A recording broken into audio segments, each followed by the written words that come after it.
ಬೆಂಗಳೂರಿನ ಅರಮನೆ ಮೈದಾನದಲ್ಲಿ ನಿನ್ನೆ ಏರ್ಪಡಿಸಿದ್ದ ಕರ್ನಾಟಕ ರಾಜ್ಯ ಸರ್ಕಾರಿ ನೌಕರರ ಸಂಘದ ಚುನಾಯಿತ ನಿರ್ದೇಶಕರು ಹಾಗೂ ಪದಾಧಿಕಾರಿಗಳ ಸಮಾವೇಶಕ್ಕೆ ಮುಖ್ಯಮಂತ್ರಿ ಸಿದ್ದರಾಮಯ್ಯ ವಿಡಿಯೋ ಕಾನ್ಫರೆನ್ಸ್ ಮೂಲಕ ಚಾಲನೆ ನೀಡಿದರು.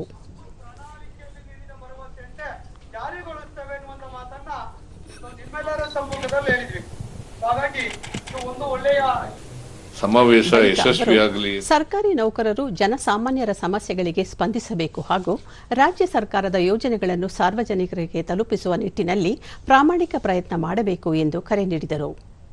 ರಾಜ್ಯ ಸರ್ಕಾರಿ ನೌಕರರು ಹಾಗೂ ಅವರ ಅವಲಂಬಿತರಿಗೆ ನಗದು ರಹಿತ ಚಿಕಿತ್ಸಾ ಸೌಲಭ್ಯ ಒದಗಿಸುವ ಕರ್ನಾಟಕ ಆರೋಗ್ಯ ಸಂಜೀವಿನಿ ಯೋಜನೆ ಜಾರಿ ಸಂಬಂಧ ಶೀಘ್ರ ಆದೇಶ ಹೊರಡಿಸಲಾಗುವುದು.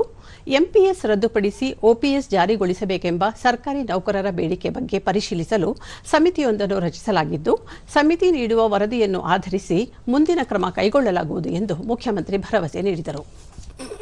ನಾನೇ ಮುಖ್ಯಮಂತ್ರಿಯಾಗಿದ್ದೆ. ಆ ಸಂದರ್ಭದಲ್ಲಿ 30ರಷ್ಟು ವೇತನದಲ್ಲಿ ಹೆಚ್ಚಳವನ್ನು ಮಾಡಿದ್ರು. ಅದು ಜಾರಿ ಕೂಡ ಬಂದಿದೆ. ಬಹುಶಃ 30% ವೇತನದಲ್ಲಿ ಹೆಚ್ಚು ಮಾಡಿರ್ತಕ್ಕಂಥದ್ದು ಬಹಳ ವಿರಳ ಅಂತೇಳಿ ನಾನು ಭಾವಿಸ್ಕೊಂಡಿದ್ದೇನೆ.